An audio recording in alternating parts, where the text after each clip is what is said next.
Hello. Hi. What time is it in Hong Kong? 8:10 p.m. It How about is you? 7:10 a.m. in Chicago, You're an early bird. which means I got a little coffee here. So, I got water, but I will be having a gin and tonic very soon. In ooh, about time. a cheeky little drink for you. Yes. But James Bond, Mm-hmm. to speak about, does not drink a gin and tonic. Did you manage to catch what he does drink in this movie? Is it whiskey? Is it a scotch? Brandy? Not I feel like it's a dark liquid. drinks a cocktail. Oh, it is. Is it an old fashioned? It's a martini. How did I miss that? We're going to start discussing James Bond movies. I'm so excited. Tell us about it. This was your idea. Oh, it was. The James Bond part was, but you and I have always discussed film and television. Like, we both have a background in the arts and creative endeavors as well. And so it just came kind of naturally that we would discuss these films and our differing viewpoints and opinions and takeaways. And we started by going through the X-Men series, which I had never seen any part of except for Deadpool, because I think everybody in the world and their brother saw Deadpool. But when we finished that series, we decided that we wanted to continue the process and came about with James Bond because I've only seen one film in the franchise, Skyfall, which again, everybody in the world and their brother saw. And uh, you are quite the To myself. enthusiast. I have all the VHSs, the Ds, the Blu-rays, which are behind me. Huge fan. So yes, the first film is Doctor No. Hi. Dr. So yes, here we go. We have Sean Connery and we have Ursula Andress. I actually want to start with Sean Connery and say, what are your thoughts on him? Have you seen him before? I know you've heard of him, but have you seen him in anything else? I don't remember exactly what it was that I saw him in. I He feel was like in Indiana Jones, that's, yes. Okay. Indy's father. But this was the first of his earlier films because I think he was 32 at the time that he made this film. Right. I will say that he looked much older to me than 32. One of my questions about Sean Connery was his sex appeal. Does he have it, Becca? Does he have it? Because it's James Bond and you need it.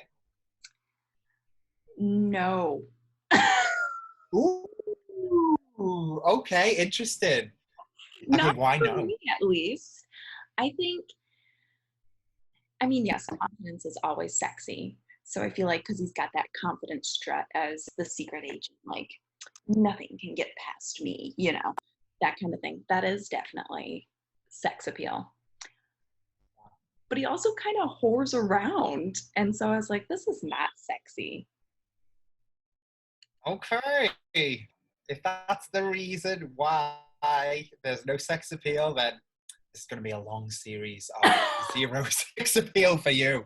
I also think, like, physically, he just didn't do it for me. His accent was very nice.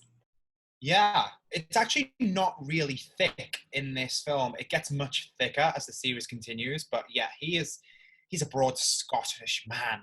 Yeah. Yeah. And so you notice it in this movie? Because I don't think I do. So you clocked onto it? Wow. It is It's very impressive. subtle, but I think there are certain words, like any R's, like any R words, would have that, Yeah. like that rolling Scottish R. Yeah, okay. Maybe the next film I'll try and listen out a lot more. I know definitely towards the end of his tenure, he doesn't really give much of a shit anymore, and it's thick. So anyway, let's move on to actually, the film itself, Doctor No. So this is from 1962, by the way.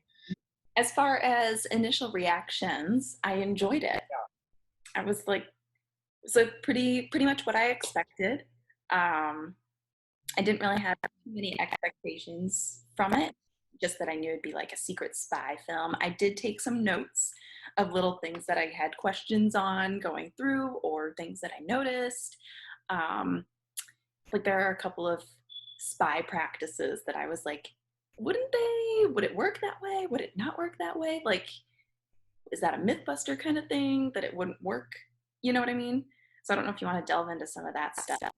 Oh, I think I know what you might be asking me about, actually, and it's something I wanted to discuss myself later. Is it in his room and he sets up some traps and comes home and checks them out? Yes. Okay, well, we can talk about that first, actually, while it's on my mind. I actually had this as a kid. I used to collect the magazine. It came out fortnightly, and each edition would have a different thing, like a different gadget or a different car or something. And this particular week, it was talking about this scene in Doctor No, and it was like the talcum powder, for example. Like you leave your prints, like if people walk, you'll see prints, and Hmm. like a hair strand in between wardrobe doors, you lick, and if it's gone, someone's been in it. So is this what you were talking about? Yes, the Yeah, hair thing specifically, because at first I was like, oh, that's really clever. Like I figured out what he was doing. And then I thought, but wouldn't that just dry and just fall anyway of its own accord and gravity? I tried, and it fell to the floor. Oh. But for 1962, that must have looked pretty cool on screen to be like, oh wow, this spy sort of thing, doing these things that you can do at home yourself. It's kind of cool. That was Yeah. my initial thought too. I was like, oh, that's really clever. And then I thought that wouldn't work.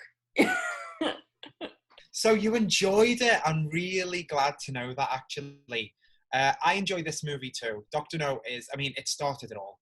Interestingly, though, it didn't start the novels.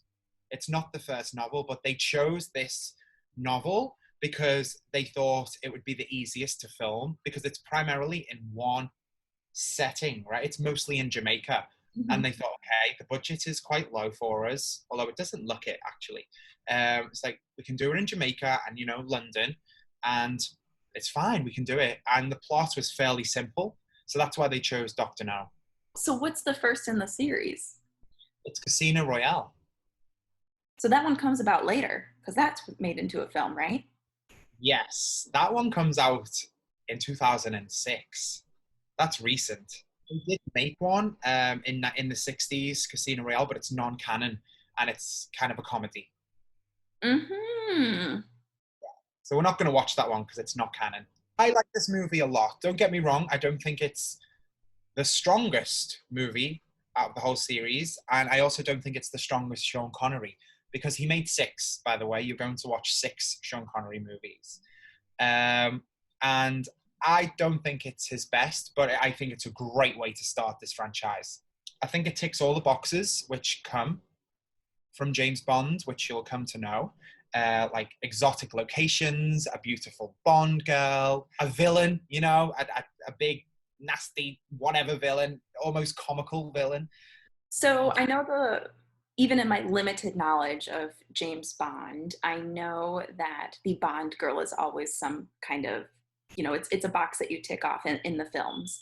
Yes. Um, she didn't have as large of a role as I thought she would. And I don't know if it was because it was the first one or if maybe that's kind of like the role fulfillment for the other films if they have small roles. But I feel like because everybody does talk about the James Bond girl, like I thought she would have a bigger role. You're absolutely right. She comes into this film about 60 minutes into it, actually. So it's halfway through, basically.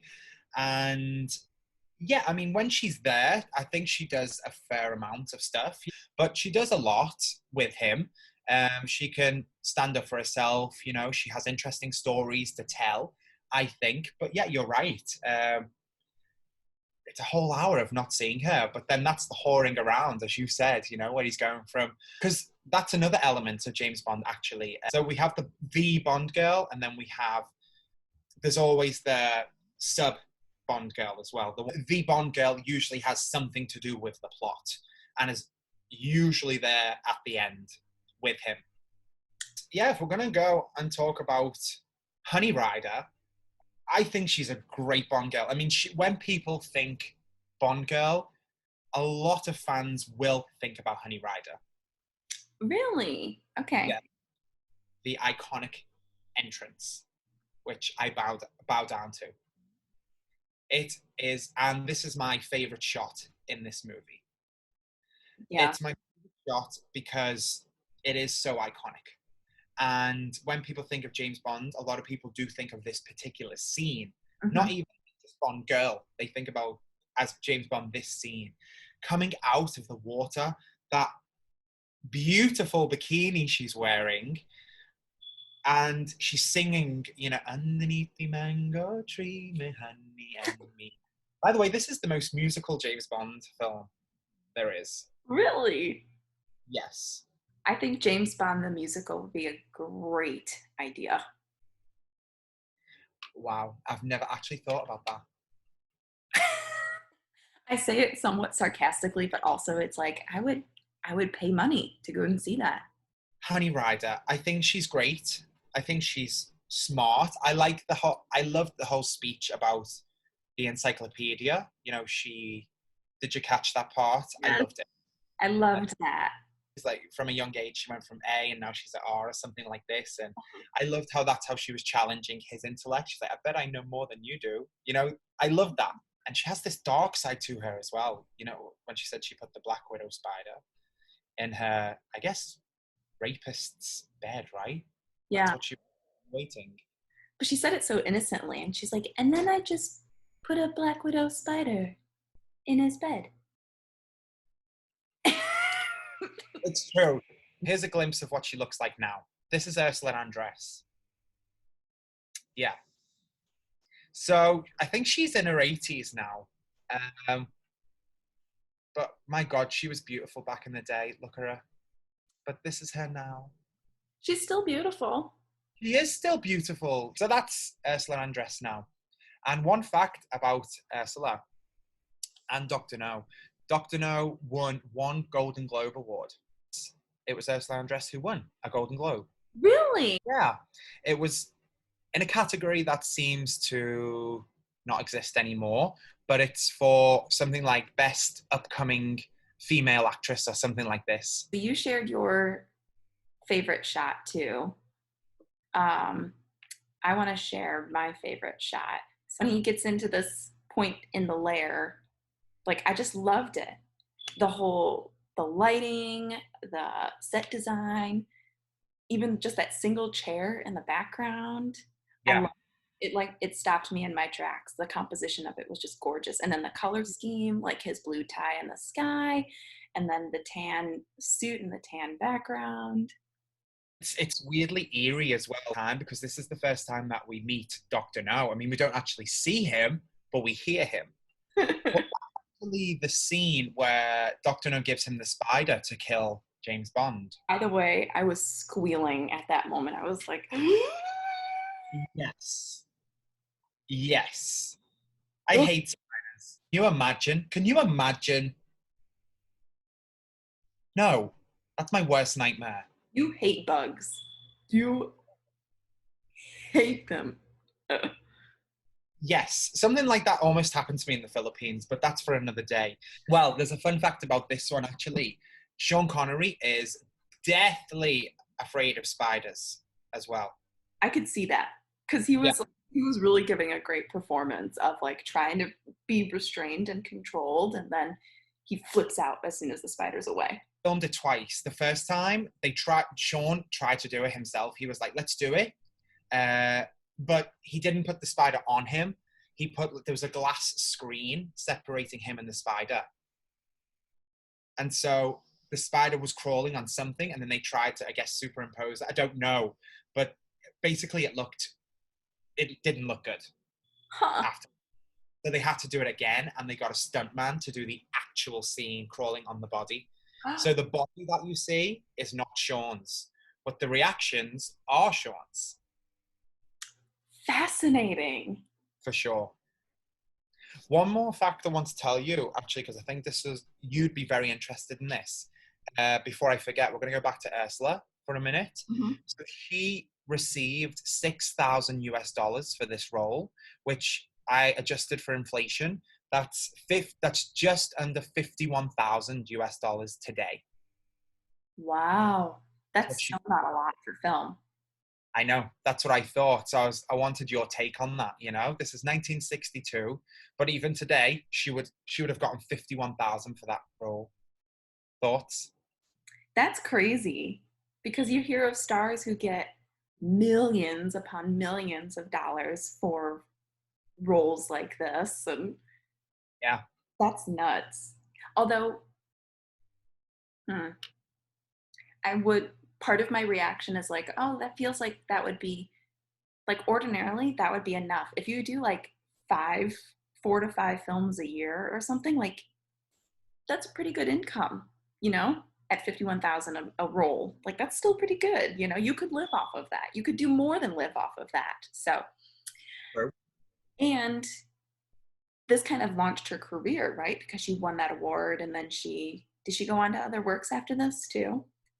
She did. She's actually in Casino Royale. You know that spoof comedy that I said? She Really? actually, she's in that as well. But she did appear in a lot of other films around like she was a bit of a 60s star, actually. So yeah. I wonder if her pay rate went up after that. Yeah.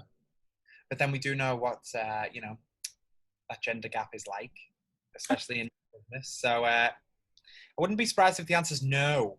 You mentioned the colors, and that's something I want to say about this film in particular. It's so colorful. It's so bright. The first shot of the three blind mice. There's another song that's in this movie, by the way. Mhm. Three blind mice everywhere.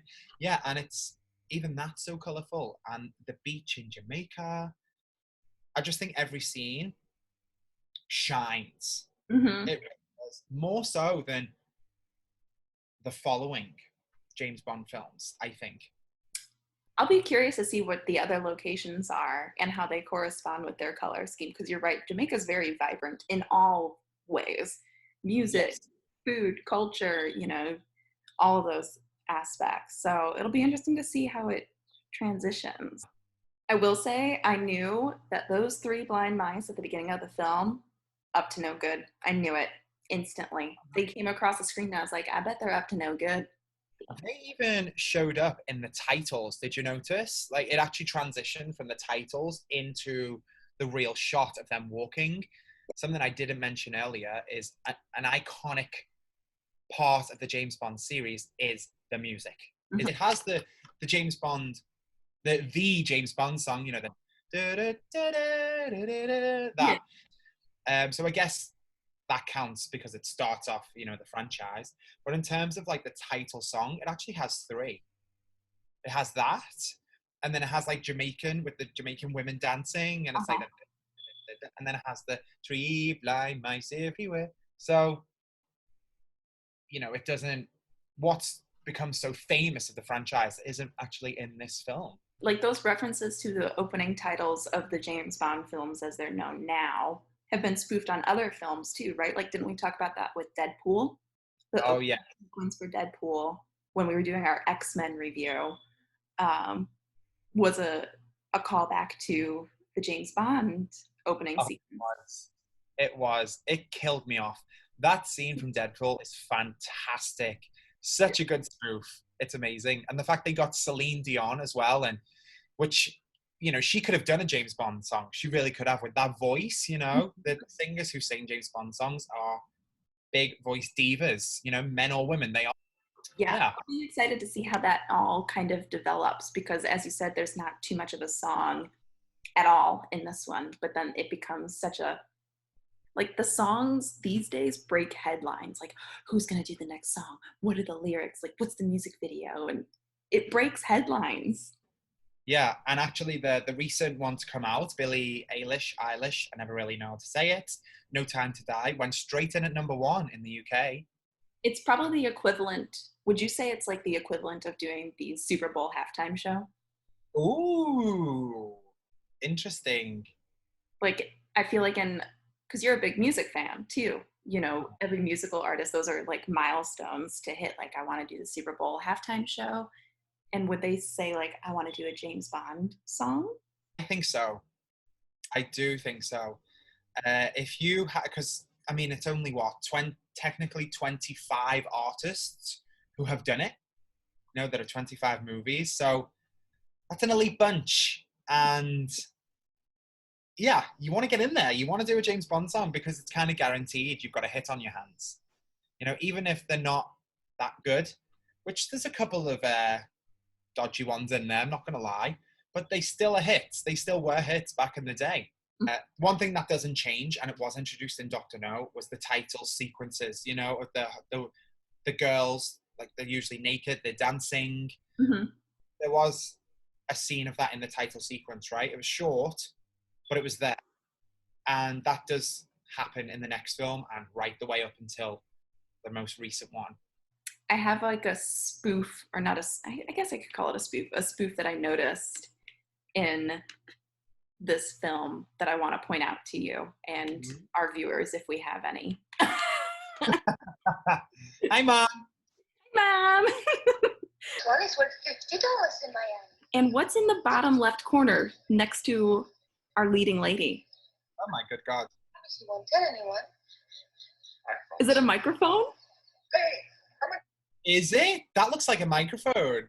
I thought it was somebody's head, like a crew member's head, but I thought it was something in the water, like bobbing along in the water at first, but then I've never spotted that before. Oh. I'm attracted by the beauty of Honey Rider. I mean, anytime she's on screen, yeah. Her body. She's gorge. She is gorge. Stunning. Yeah. I think I was eating ice cream while I was watching this, and I was like... You were melting as well as the ice cream? Yeah. And also feeling guilty for the ice cream because I was like, oh my God, she's so gorgeous. I'm sure she had an ice cream or two back in the day. Probably two in her whole life. Well, based on her salary, probably.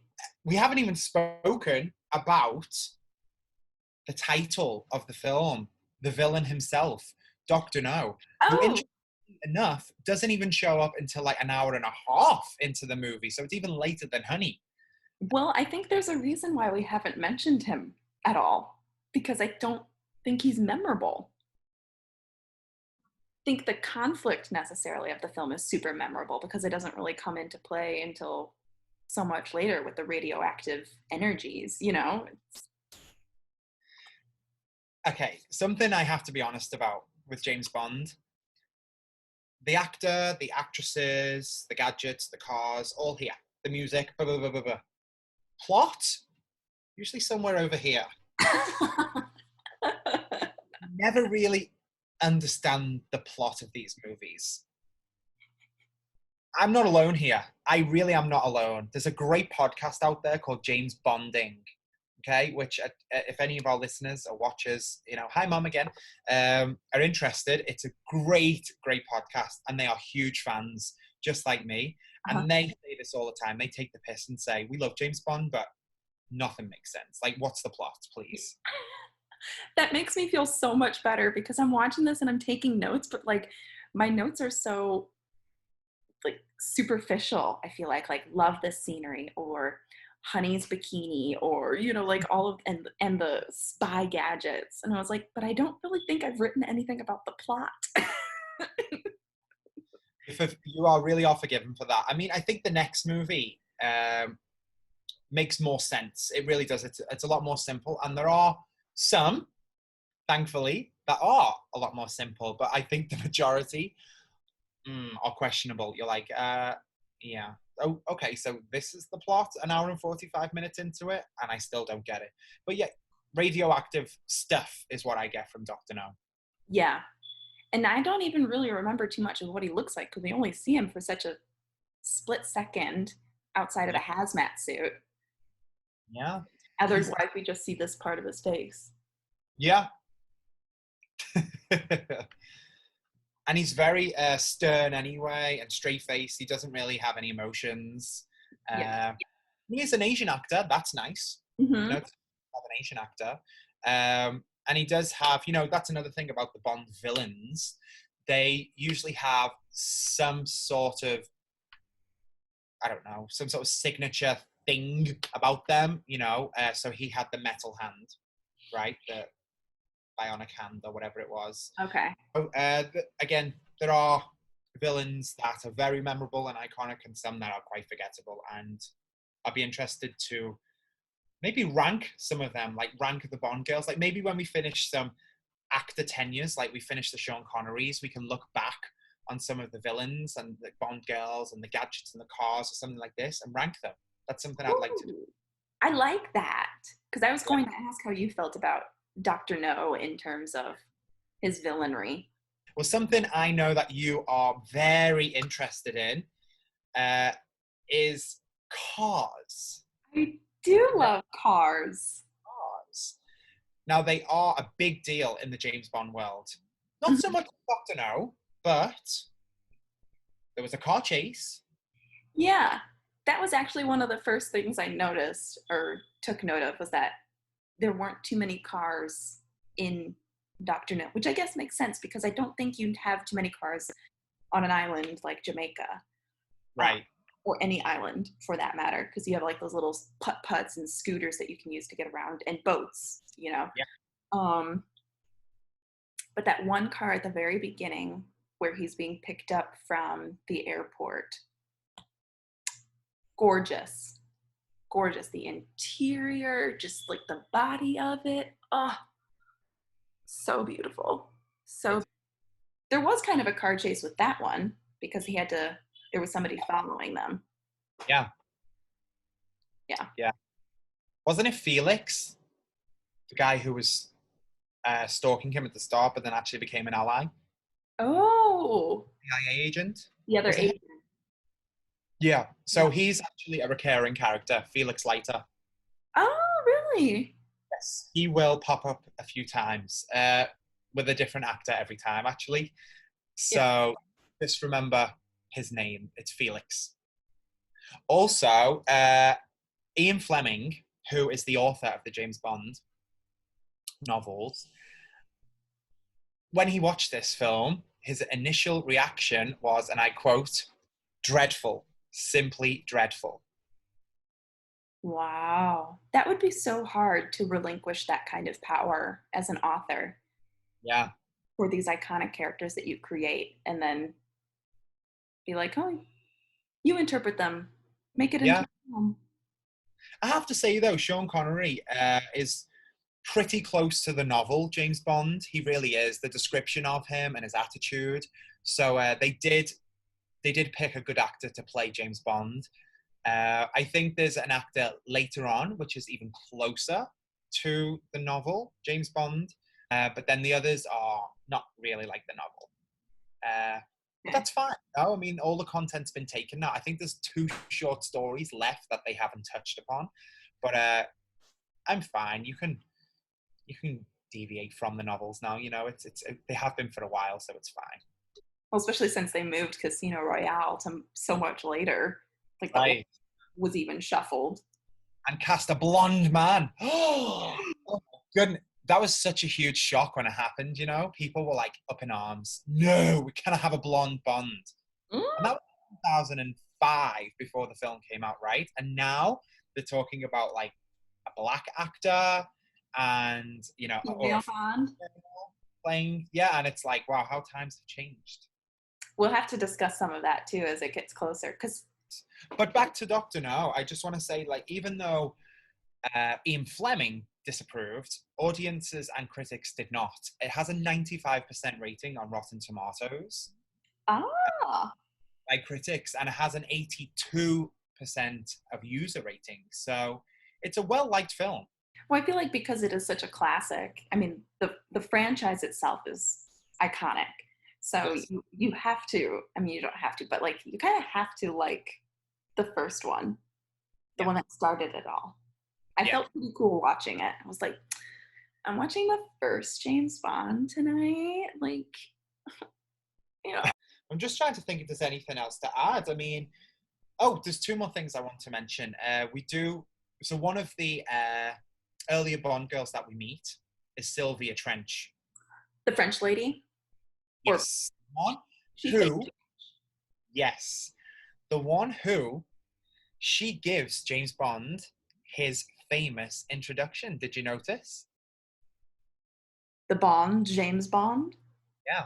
He sits down at the table and she's playing the cards. Don't know what card game that is. I guess it's poker. I really don't know. No, it's not poker because she's speaking French, like huit de le monde or something like this, right? Yeah. I don't know. Go fish. Um, I don't know.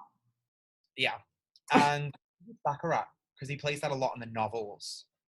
Mm, Again, okay. feel free to tell me. Anyway, and she, he speaks to her, and then he's like, Miss, and she says, Trench, Sylvia Trench. I admire your luck, Mr. Bond. Uh, James, he takes it from her. She started it all. huh. He's ballsy. Yeah. I did catch that Homegirl was married. Well, James Bond is so irresistible. It doesn't matter. I'm sorry, that's kind of the point, though. Yeah. But she does. She goes to his hotel room, and originally she was supposed to be naked, Really? Yeah, she was supposed to be bollock naked, and then the producer or whoever was like, we need to put a shirt on her. Like, we're going to scare her. Once she's like, pots the thing when she's playing like the golf in his room. Yeah. Yeah. That t-shirt it was hot though. It was Yeah, it was. It was. It's very sexy. So, do you know who Miss Moneypenny is? I know the name. Miss Moneypenny is the secretary. Oh, yes, yes. The actress who plays Miss Moneypenny liked Ursula Andress very, very much. And the reason why I'm bringing this up is because it reminded me of Sylvia Trench, what I just told you about Sylvia. Tell me about Miss Moneypenny and that whole scene while I'm trying to find it. Did you like her?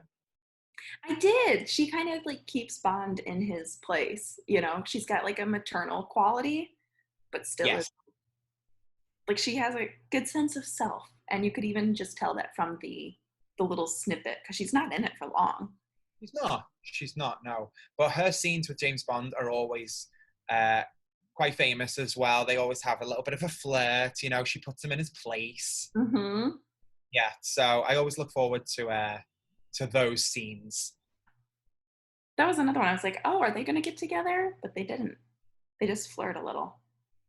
Yeah. Oh, they get together later? I am not going to say anything. I bet they do. Because Bond can't keep it in his pants to save his life. But can she? I feel like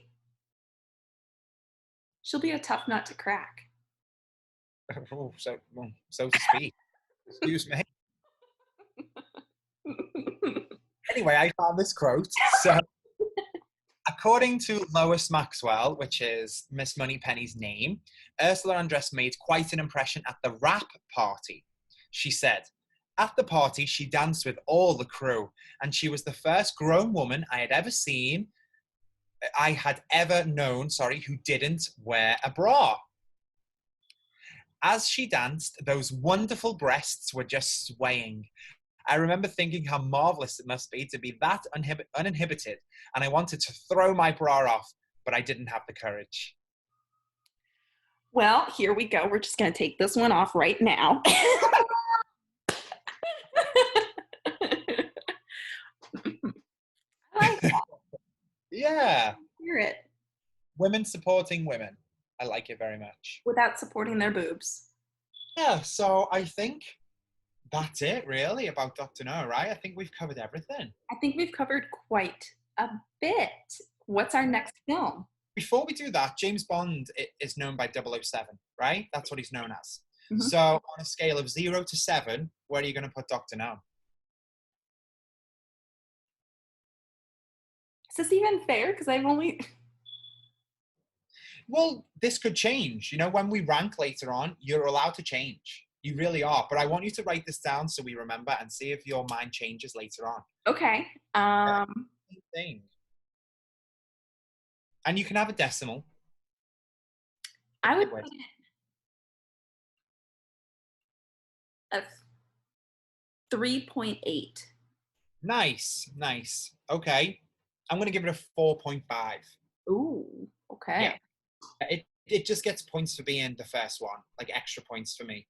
Next movie, exciting, came a mere year later, 1963. Wow, they really pumped that one out. So we are going from Jamaica to Russia. Oh. From Russia with love. And vodka. Vodka martini shaken but not stirred. Yeah. There you go. So thank you so much, Becca. Thank you, Mr. James Sample, not Bond. Just could be your alter ego. All right. And if you watched this and if you made it all the way to this point, thank you. Yeah. Ba-dum, ba-dum, ba-da-dum. Bye-bye.